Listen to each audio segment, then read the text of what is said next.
नमस्कार जी। आज हम लोग 2019 यूपी पीसीएस प्री का पेपर सॉल्व कराएंगे, जिसमें पॉलिटी पर जो क्वेश्चन आए हैं उसकी डिटेल्ड एक्सप्लेनेशन पर हम लोग डिस्कशन करेंगे।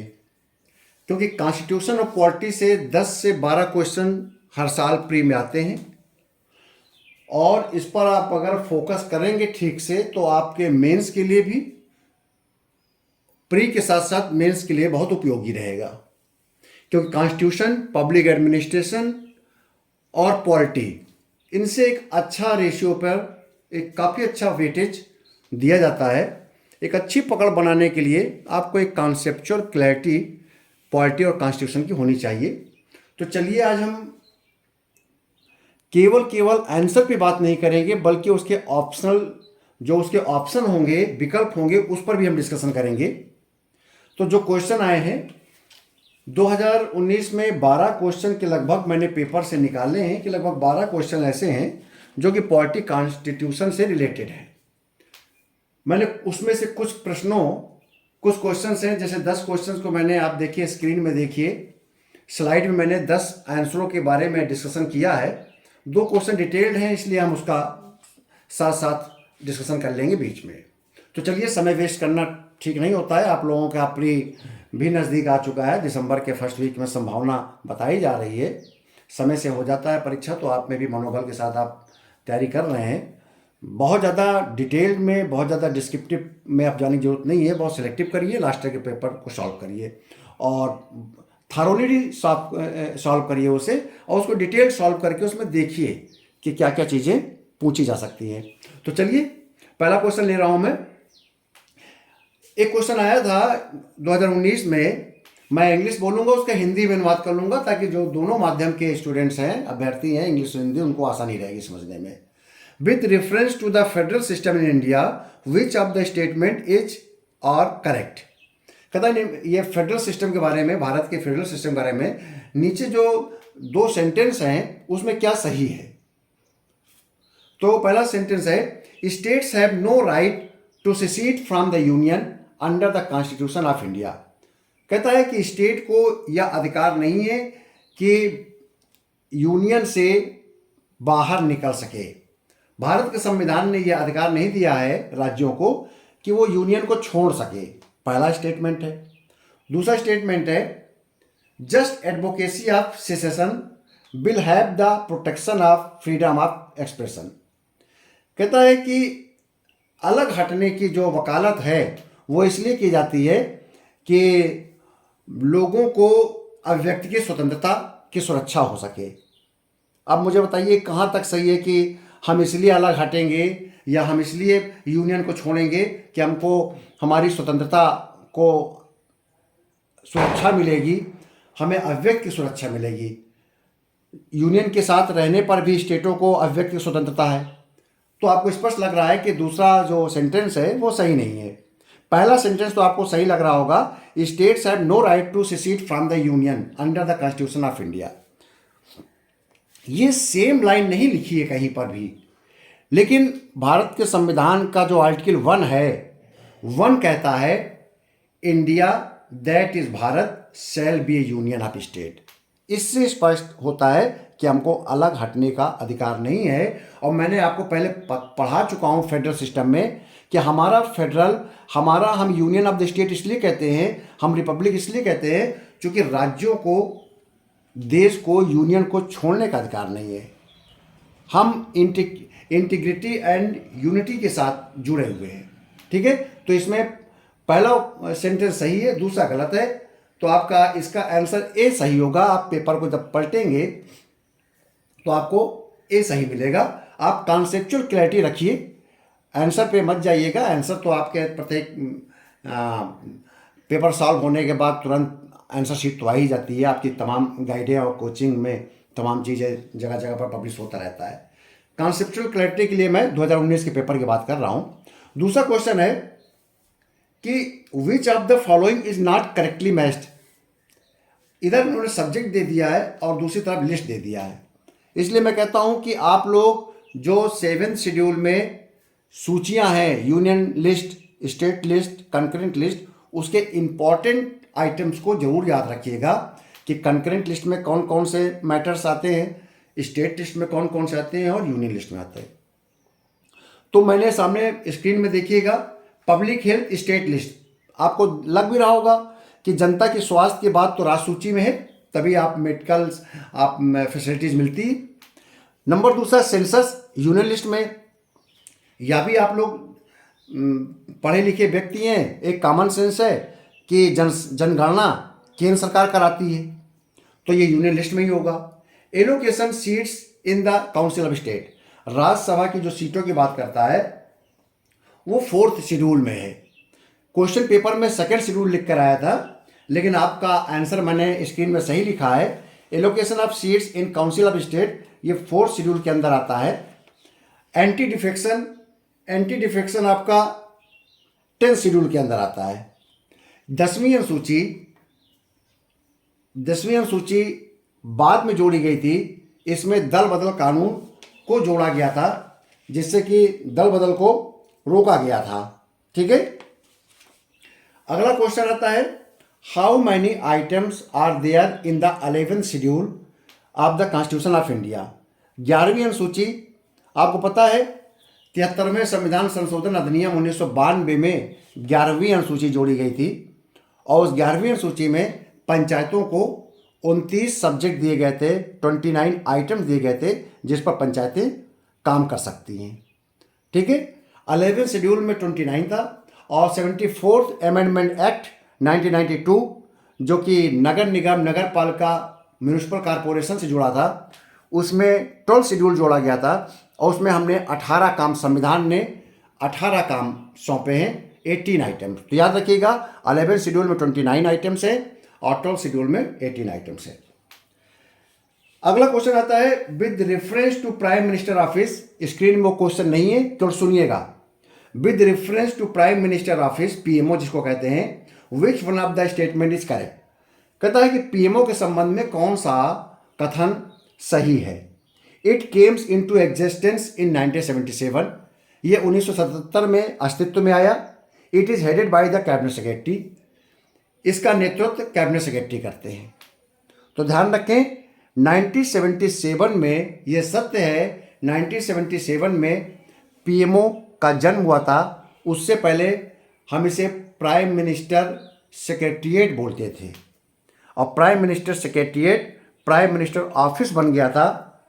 और ये जब जनता पार्टी की सरकार आई थी तो उनके समय में उन्होंने ये नाम चेंज किया था। और कहता है it is headed by the cabinet secretary, गलत। कैबिनेट सेक्रेटरी कैबिनेट को हेड करता है, किसी मिनिस्ट्री को हेड नहीं करता। प्राइम मिनिस्टर ऑफिस को हेड नहीं करता है। प्राइम मिनिस्टर को ऑफिस को हेड प्राइम मिनिस्टर सेक्रेटरी करता है, और जिसको बोलते हैं प्रधानमंत्री प्रमुख सचिव, प्राइम मिनिस्टर प्रिंसिपल सेक्रेटरी, और वर्तमान में प्रमोद कुमार मिश्रा प्रिंसिपल सेक्रेटरी हैं। तो आपका जो नंबर 2 है वो गलत है कि पीएमओ को हेड कैबिनेट सेक्रेटरी नहीं करता है। ठीक है, नेक्स्ट क्वेश्चन है the provisions of the 6th schedule of Indian constitution. कहता भारत के कॉन्स्टिट्यूशन का 6th शेड्यूल क्या है। मैंने आपको फिर कहा हमारे संविधान में 12 शेड्यूल है, आप 12 शेड्यूल जरूर याद कर लीजिएगा, ताकि आपको हिंट रहेगा किस शेड्यूल में क्या आता है, ये आपके पेपर में आ सकता है। तो 6th शेड्यूल में आपको बता दें, 6th शेड्यूल में ट्राइबल, 5th और 6th शेड्यूल ट्राइबल के एडमिनिस्ट्रेशन से जुड़ा है। तो 6th शेड्यूल में कुछ स्टेट हैं जिनके ट्राइबल को एडमिनिस्ट्रेशन करता है हमारा राज्यपाल और राष्ट्रपति साहब के माध्यम से। तो इसमें असम, मेघालय, त्रिपुरा और मिजोरम, ये 4 स्टेट को का administration, tribal administration 6th schedule में आता है। इसमें क्वेश्चन था Tripura, Sikkim, Nagaland, all of the above. तो आपको बता दें इसमें त्रिपुरा नहीं आ रहा है, सिक्किम, नागालैंड, असम, मेघालय, त्रिपुरा, मिजोरम आता है। तो इसमें कहता है कौन सा इसमें शामिल होगा, तो इसमें त्रिपुरा शामिल हो रहा है आंसर में। तो आप याद करके रखिएगा 6th शेड्यूल में 4 राज्य आते हैं, असम, मेघालय, त्रिपुरा, मिजोरम। ठीक है, अगला क्वेश्चन है, विच of the following is not correctly matched. देखिए आर्टिकल 32 में हमारी 5 रिट्स हैं। ये 5 रिटों का कुछ मतलब होता है, ये सब लैटिन वर्ड हैं, इस लैटिन वर्ड्स में कुछ मतलब होता है। तो इसमें आप देखिए स्क्रीन में एक रिट छूटी हुई है, तो आप उसको लिख लीजिएगा, सेर्स्योरेरी। सेर्स्योरेरी छूटी हुई है। हाइबियस कॉर्पस का मतलब होता है to have the body of, शरीर के साथ उपस्थित होना। मैंडमस का मतलब होता है वी कमांड, हम आदेश देते हैं। प्रोहिबिशन का मतलब होता है टू फॉरबिड, मना कर देना, रोक देना। कोवारंटो का मतलब होता है बाय व्हाट अथॉरिटी, आप किस अधिकार से ये काम कर रहे हैं। और 5वीं रिट है सेर्स्योरेरी का मतलब होता है to be certified, to be certified. आपके 5 रिटें हैं, इनको याद रखिएगा। अगला क्वेश्चन होता है, the money bill is defined in which article of the constitution of India. Money bill को भारत के संविधान के किस अनुच्छेद में डिफाइन किया गया है? आर्टिकल 110, याद रखिए। इसमें और भी आर्टिकल है, आर्टिकल 109, आर्टिकल 111, आर्टिकल 112। तो आपको बता दें आर्टिकल 112 तो आपको बजट संबंधित है, और आर्टिकल 111 आपका सामान्य बिल होता है। जब कोई सामान्य बिल पारित करता है और वो एक्ट बनता है तो वो 111 से उसको हम आच्छादित मानते हैं। ठीक है, अगला क्वेश्चन आता है इसमें। अगला क्वेश्चन है कि given below the statement one is labelled as assertion A, others as reason B. Assertion A और रीजन आर के अकॉर्डिंगली है, आपको बताना है कि कौन सा स्टेटमेंट सही है और वो स्टेटमेंट उसका रीजन है कि नहीं है। The supreme court of India, देखिए आपके स्क्रीन में लिखा हुआ है 6 नंबर क्वेश्चन में, the supreme court of India has exclusive jurisdiction regarding constitutional validity of central law.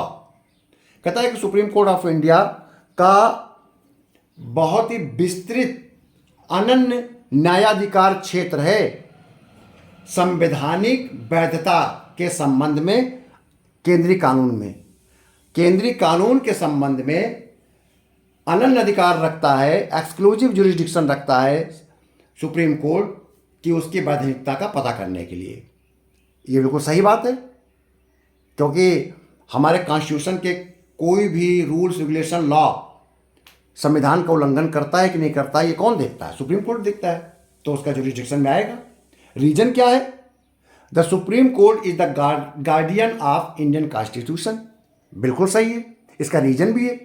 चूंकि supreme court guardian of the Indian constitution है, भारतीय संविधान का संरक्षक है, इसलिए उसका काम है कॉन्स्टिट्यूशनल वैलिडिटी देखना किसी भी कानून की। तो ए सही है और ए और आर दोनों सही है, और आर ए का सही रीजन है। ठीक है, अगला क्वेश्चन है, national Panchayati Raj day in India is celebrated. कब हमारा पंचायती राज दिवस मनाते हैं? तो 24 अप्रैल। आपको पता ही है 24 अप्रैल 1993 को पंचायती राज देश में लागू हो गया था, और पहला चुनाव मई 94 में मध्य प्रदेश में हुआ था, 73वें संविधान संशोधन के आधार पर। याद आए, पेपर में कभी आ जाए कि 73वां संविधान संशोधन लागू होने के बाद सबसे पहले किस राज्य में चुनाव हुआ था? तो मध्य प्रदेश था। और ये कब लागू हुआ था? तो 24 अप्रैल 1993। और पहली बार चुनाव कब हुआ था? मई 1994 में। ठीक है, तो पंचायती राज के बारे में आप समझ गए। आप ये भी पढ़ लिया, 11 शेड्यूल है, 29 काम है। पहले मैं आपको पढ़ा चुका हूं पंचायती राज डिटेल में, नोट्स देखिएगा। अगला क्वेश्चन है, विच of the following article was inserted by 42nd constitutional amendment to provide for participation of worker in management। 42वें संविधान संशोधन द्वारा किस अनुच्छेद में जोड़ा गया प्रबंधन में कर्मचारी या वर्कर्स का भागीदारी को? वर्कर्स की भागीदारी प्रबंधन में किस संविधान संशोधन द्वारा जोड़ा गया था? तो आपको पता ही है 42 1976 से 6 द्वारा जोड़ा गया था। और किस आर्टिकल में जोड़ा गया था? तो आर्टिकल था 43A, participation of worker in management. ध्यान रखिएगा, ये 43A को जोड़ा गया था। अगला क्वेश्चन है, what is the legal nature of preamble of the constitution? Preamble का कॉन्स्टिट्यूशन में क्या वैधानिकता है? तो ध्यान रहे, प्रिएम्बल इज नॉट इनफोर्सिएबल, ये न्याय योग्य नहीं है। इसकी ये जरूर है कि ये फंडामेंटल स्ट्रक्चर है, ये बेसिक स्ट्रक्चर है कॉन्स्टिट्यूशन का। इसमें कुछ अगर छेड़छाड़ की जाएगी तो सुप्रीम कोर्ट उसको रिव्यू कर सकता है, लेकिन इसके आधार पर कि इसका उल्लंघन हो रहा है, इसमें जो बातें लिखी गई हैं उसको मुझको मेरा उससे ह्यूमन राइट वायलेट हो रहा है, तो हम प्रिएम्बल को लेकर सुप्रीम कोर्ट के पास न्याय के लिए नहीं जा सकते, क्योंकि प्रिएम्बल इज नॉट इनफोर्सिएबल। ठीक है। विच of the following is correct about the heading of the article 162 of the constitution of India? कहता है भारत के संविधान का अनुच्छेद 162 जो है वो क्या बताता है? Executive power of the state, condition of the governor, terms of the office of the governor, extension of the executive power of the states. तो ध्यान रहे, मैं चारों आर्टिकल के बारे में बता देता, चारों विकल्पों के बारे में बता देता हूं। Executive power of the state 154 में है, जिसमें कहा है कि एक राज्य का एक राज्यपाल होगा और राज्य की समस्त कार्यकारी शक्ति राज्यपाल में निहित होगी, तो 154 बताता है। Condition of the governor, governor की सेवा शर्तें हैं कि वो लोकसभा राज्यसभा का सदस्य नहीं होगा, अगर होगा तो इस्तीफा दे देगा जब वो गवर्नर बनेगा। टर्म ऑफ द गवर्नर 156 लिखा है कि राष्ट्रपति गवर्नर की नियुक्ति करेगी और गवर्नर का कार्यकाल 5 वर्ष का होगा, लेकिन गवर्नर राष्ट्रपति के प्रसाद पर्यंत काम करेंगे, यानी कि कभी भी राष्ट्रपति महोदय 5 साल के पहले भी राष्ट्रपति महोदय गवर्नर को पद से हटा सकते हैं या ट्रांसफर कर सकते हैं। ठीक है। अगला है extension of the executive power of state. ये आपको बता दिया कि एग्जीक्यूटिव पावर जो है वो 162 में है राज्यपाल के। ठीक है। तो आपका ये मैंने 2019 का UP PCS pre polity question detail explanation के साथ आपको बताए हैं। विश्वास करता हूं कि आपको अच्छा लगा होगा। आप कमेंट्स कीजिए, सुनिए, कमेंट्स कीजिए, लाइक कीजिए और ये निःशुल्क प्लेटफॉर्म पर इसको एंजॉय कीजिए।